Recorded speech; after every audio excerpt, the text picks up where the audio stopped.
Malawakang manhunt inilunsad para sa tumakas na preso sa Zambales. RH 37 Danny Kumilang, ibalita mo yan, Danny.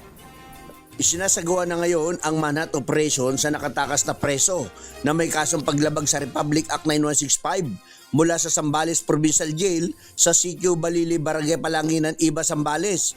Kinilala ang pugante na si Emiliano Agustin Maglolso, 38 anyos, residente ng Barangay Lipay, Santa Cruz, Zambales.